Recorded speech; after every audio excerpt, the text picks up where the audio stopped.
This morning there has been a sense of testimony, and so I really want to point us towards a question, and the question is this: who is your one?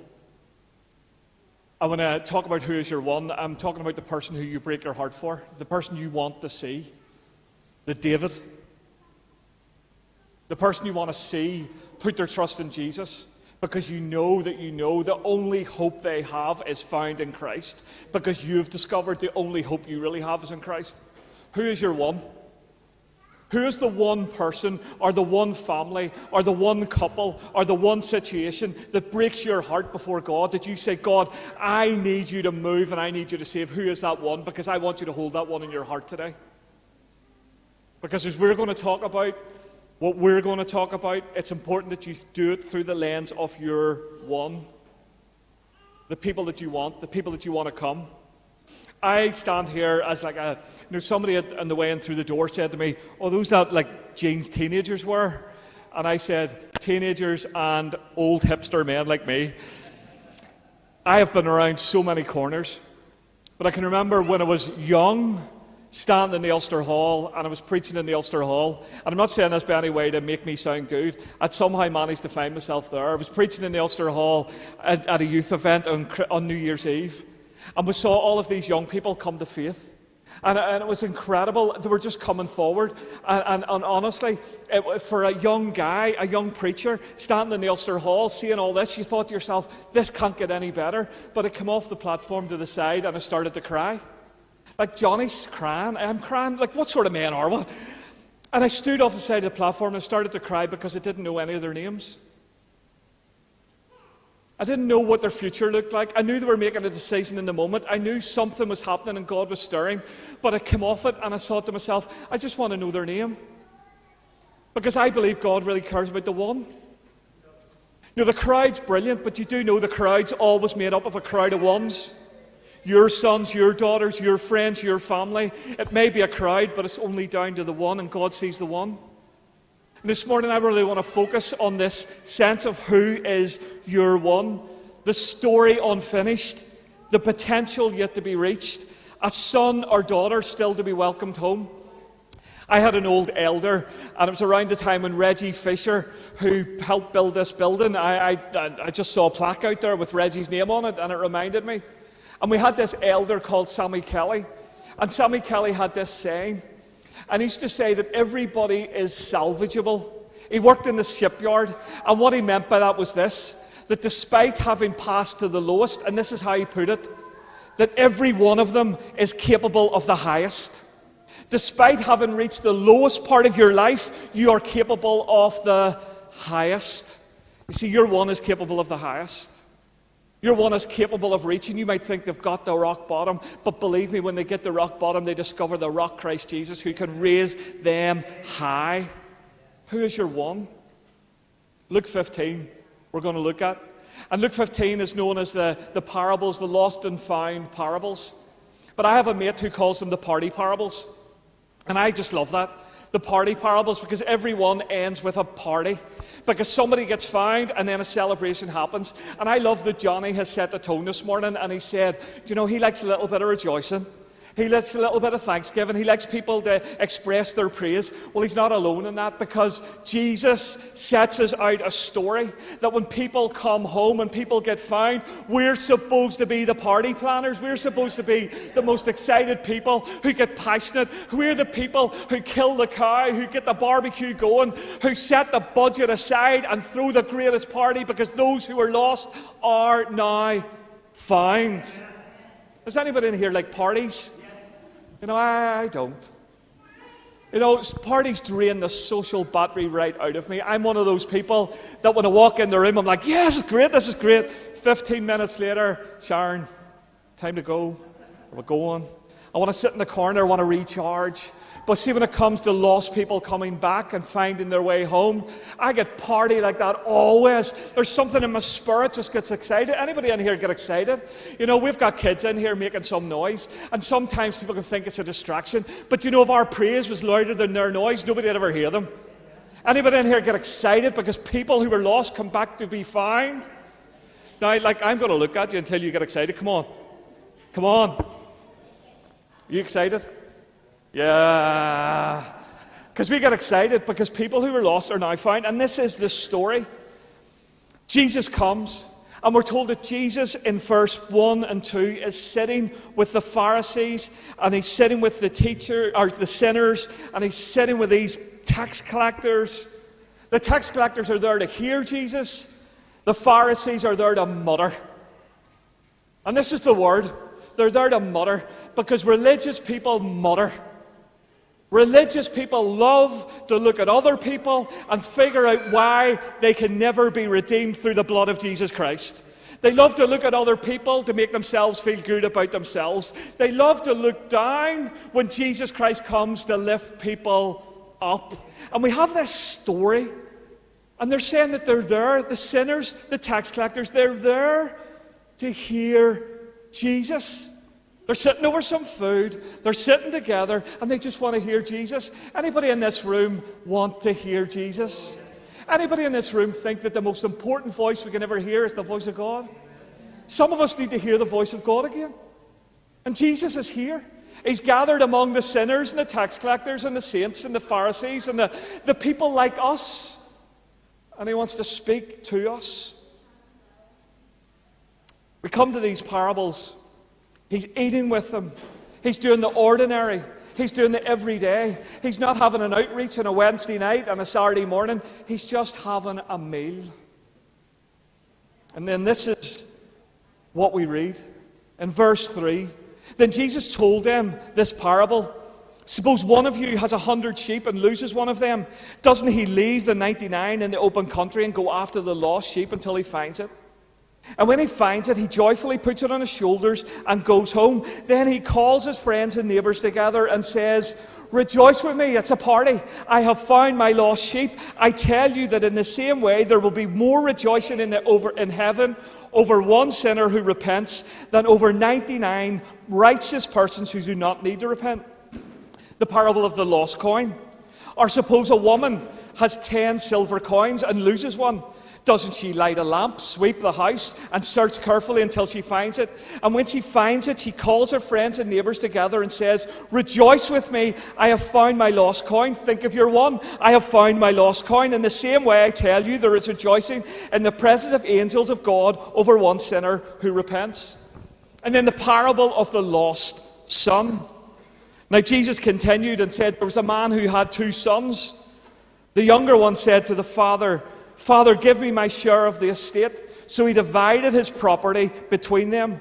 And not long after that, the younger son got together all that he had, set off for a distant country, and there squandered his wealth in wild living. This is a son who thought he could do better outside of the father's house.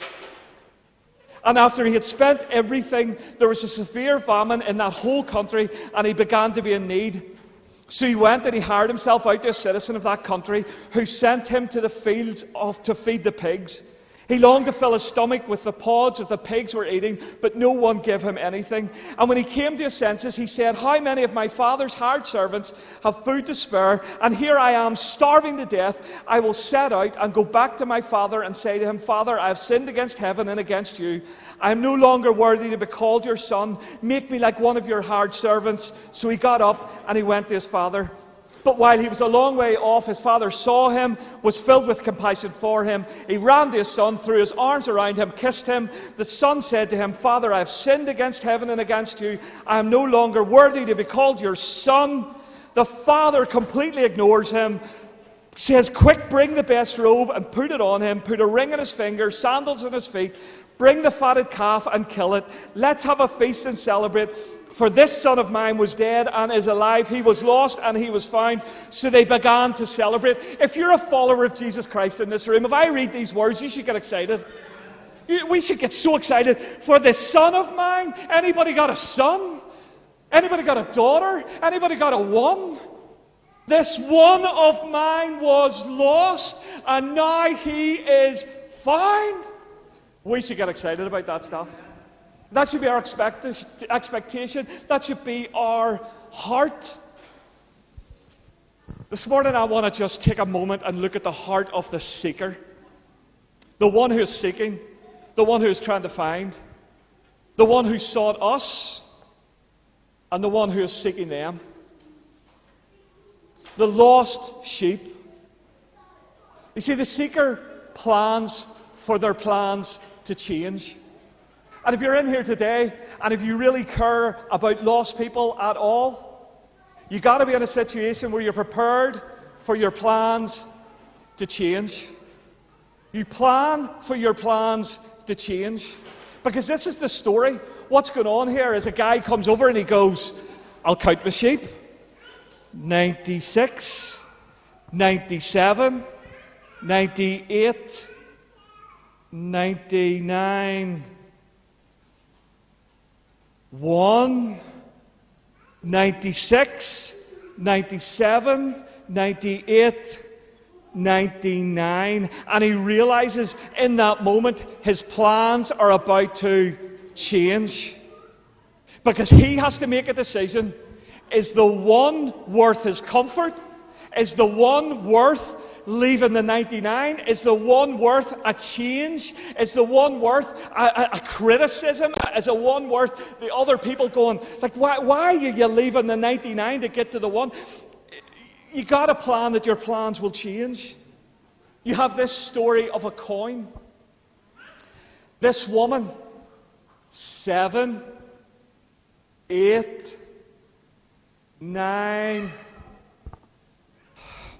1, 7, 8, 9, and she realizes one of her coins is lost.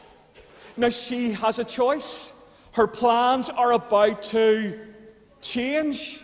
Now I can stand up here. I know Johnny enough to know this. Your plans are about to change as a church. You know, we want to ride on two tracks very clearly. We want to go deep in the things of God and go wide to reach lost people far from God. It's not hard. And you see, plans need to change. 7, 8, 9. And then there's this son. 1. And I want you to feel it. Because when you've got 2 kids, and one of them has decided to walk away from home, 1, and the second one is missing. The second one is gone. You see, this here should stir our hearts because something has to change. You see, the heart of the seeker is this: I'm going to leave the 9, I'm going to leave the 99, I'm going to leave the 1, and I am going to pursue that which is lost. You might think, well, Stephen, that's because you're an evangelist. That's because Johnny's an evangelist. That's because of all those things. No, it turns out that Jesus is an evangelist. That Jesus really wants us to get this picture. The second thing I want to say to you is the seeker sees their story. You see, a sheep is different from a coin. Anybody know that? No, I am a city boy. The last encounter I could really say I had with a sheep was in the Mourne Mountains camping. I was a teenager, and this sheep cried all night. And honestly, how that sheep didn't die in the middle of the night, get a little bit of mint sauce, be roasted on a fire, I do not know. You see, for a city boy, a sheep is one of those things. I don't really understand sheep, but I know a sheep is different than a coin. I know a coin is different than a son. And when we read these stories, it's so easy for me, through my lens as a city boy, to look at this and go, why is this guy leaving the 99 to go after the 1? There was a disaster happened very close to where I used to pastor. It was a guy called Nevin Spence. He was a rising rugby star. And he found himself one day walking past a slurry pit. And there in the slurry pit, a member of his family had been overcome by the fumes. And he had a choice. And he decided to climb into the slurry pit. Now we're told that at some stage, either his father went first or he came first. No one knows. But his father perhaps came along at this stage. And he looked inside the slurry pit. And the father didn't go, I can tell you what, I've got more family at home. He said, I'm going to go in and try and rescue no matter what the cost. And what we're told is he climbs into the city, into the slurry pit, and what happens in the end is that his wife finds the 2 sons, and the father dead in the pit. And I listen to that story, and it's so sad, but I do not know a father who would not climb into the pit to rescue his sons. I don't know one. You see, the story of the lost sheep is this, that I have 2 daughters. And if there was a fire in my home, and we ran out of the fire, and I'm doing the check, Sharon's here, my wife, okay, Christiana's here, where's Faith? There is nothing of me goes, oh, sure, I've got one. Everything in me as a father says, I'm going back into the fire and should have laid down my life to find my lost child. That's where I'm going, and that's the heart of the seeker. You see, Jesus Christ would go to the cross in all of its brutality. And he would die and lay down his life to rescue sons and daughters trapped in the fire. See, the heart of the seeker knows the story. The heart of the seeker hears the cry. See, you might be thinking here this morning, but Stephen, where do you start? Well, you start here. See if you just close your mouth, close your eyes, and open your ears. I believe God will reveal to you lost sheep who are crying. They're just crying. They're just broken. There's people all around us here, and their souls are weeping. And if we close our eyes and our mouths, God will lead us to a cry. Because he sees their story. And what about the coin? Well, the coin speaks of value, doesn't it? You have a woman who turns on the lights. She gets into the dirt. She picks up the tools that she has in her hand, a broom. She doesn't say, oh, I wish I had this and I wish I had that. She gets the broom, turns on the light, gets into the dirt until she finds the coin to bring back its value. You do know there are people out there who have lost that sense of value. It's been a long time since someone looked into my eyes and said, you matter. It's been a long time since somebody sat beside him and said, do you want a coffee, mate? I'd love to hear what's going on in your world. I'd love to hear what's going on in your life. It's been a long time since someone's looked at them and said, you know, you really matter. If this world lost you, this world would be poorer because of it. That you really matter, and God has a redemptive purpose that only you can fulfill, and you can chase after, and you can go after. When was the last time someone looked at that? That's our job. Our job's to get into the dirt. You know, the dirtiest story I ever heard was when I pastored in city centre in Belfast. And there was a woman there that we came across, and she was 70 years of age, and she used spray bleach to keep herself clean. Because it was only £1. And she said, you know, all I see all day is people's knees. Because I just sit, I'm too old to stand. I live in the streets. I just sit, I just see knees all day.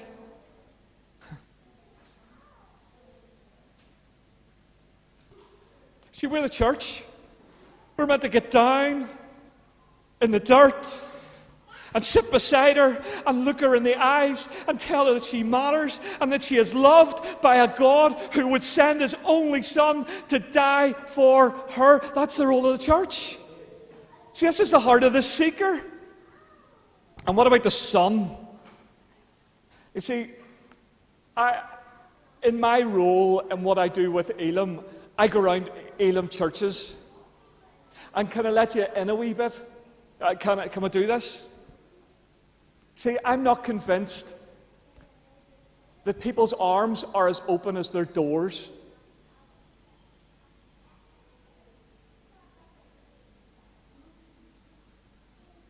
It's really easy to open our doors, to fling them open. Come on in. Come as you are. Take a seat. But if our arms is not as open as our doors, then we're not this. See, the heart of the seeker is, I give up my seat for the lost person. The heart of the seeker is, here, here's my cow, kill it, let's celebrate.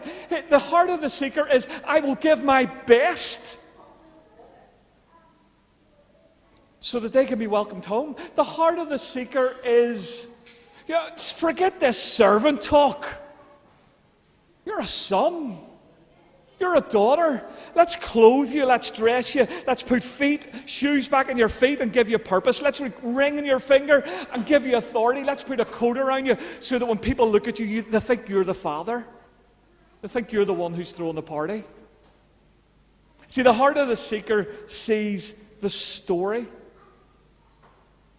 But can I say this? That all of this stuff's lovely, and we can sit here and go, oh, that's nice, and it can move our hearts. But the heart of the seeker takes action. It does something. Now, please hear me in this. I am not in any way trying to make you feel bad. I am trying to invite you into the greatest adventure that we have ever been called into as in humanity. We are called to take the image of Jesus and bear it in this world of darkness and be light and see people, sons and daughters coming home. We're called to throw parties. This is exciting. This is not something we should be dragged into. Like, honestly, if you feel like you're being dragged into something, please just don't bother. This is privilege. This is adventure. This is the best thing ever. You see, he leaves the 99 for the lost sheep. You do know in John 10:10 that we read that the devil comes to seek, kill, and destroy. He's this thief. But that God has come to give us life, and life to the full. And then in verse 11 it says, because he is the good shepherd. You see, if you ever want to understand the heart of the seeker, the good shepherd lays down his life for the sheep. Doesn't sound very comfortable, sure it doesn't. It sounds like that costs us something. Now, I know salvation costs us nothing. It's only by grace. And if you hang around here, you'll hear that from me. It's only by grace. Like, honestly, if you add anything to Jesus, you have got it wrong. It's only by grace. But when we follow him, there's a cost. And the cost looks a bit like we've got to take some action. We've got to do some things. The woman, well, she had a strategy. And you do know that the devil has a strategy. You know, I go around churches and I say to them, what's your strategy to reach lost people? And they say, well, we don't believe in strategy around here. We believe in being led by the Spirit. And I'll say, well, that sounds like a strategy, doesn't it? You see, the woman lit a lamp. She figured out the best tool for the job. She started to sweep until she found. Now, in this church, there are tools that are sharp. There are tools that are blunt that need sharpened. And maybe there's some structures and systems that need... You know, I can remember as a kid with the old lawnmower, and my dad used to have to leave it in to get it sharpened. And you pushed it, and then he got a fly mow. Fly mows are good. And now I have some friends who have robots. And they go online and they show me on their phone the camera, and oh, my lawnmower's out cutting the grass. And you're thinking, oh, that's very fancy. And then they'll say, oh, it only costs $2,000. And you think, well, that's a whole lot more $2,000 than I'll ever be spending on a lawnmower. But you see, things change, don't they? And sometimes the tool, you know, this woman lifted a broom, a bit of brush, a bit of hedge. Could you imagine what she could have done with a Dyson? Could you imagine? You see, some things need to change. Some of the tools that once worked, well, there's better. But we need to do something. And lastly, the sun opened doors. See, when Jesus... Remember the woman that was brought before Jesus, caught in adultery?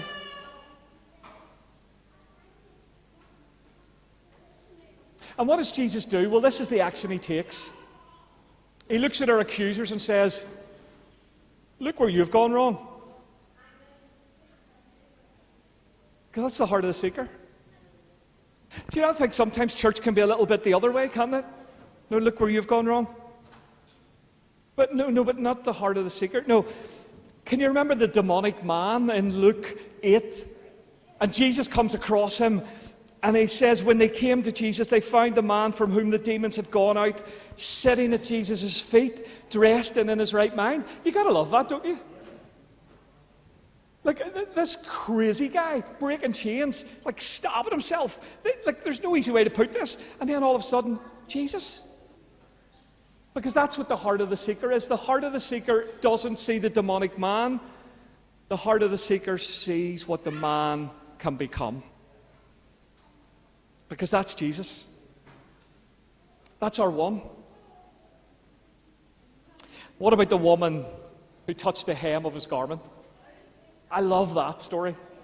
I love how that Jesus comes to her and she's like touched his hem and she gets healed. And then Jesus does what Jesus does. He goes, "Who touched the hem of my garment?" And you're like, "Oh, Jesus, does it really matter?" And then what happens is that Jesus gets her and he goes, "Daughter."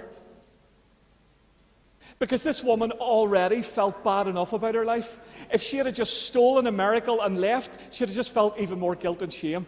But in that moment, what does Jesus do? Jesus goes, "I didn't just come to change your health, I came to change your identity. My daughter." This is good stuff. This is the seeker, and this is the heart of the seeker. And what is our heart? You see, what I find is that whenever I come to the settings like this, and I love it, because everybody just thinks, "Oh, nice wee crowd of Christians, and everybody's here at church, and people make a wee bit more effort, apart from me, to dress up for church, and and people come, but I know in this space, there are people in this room, and it's been such a long time since someone has looked you in the eye and told you you're of worth. That you really matter.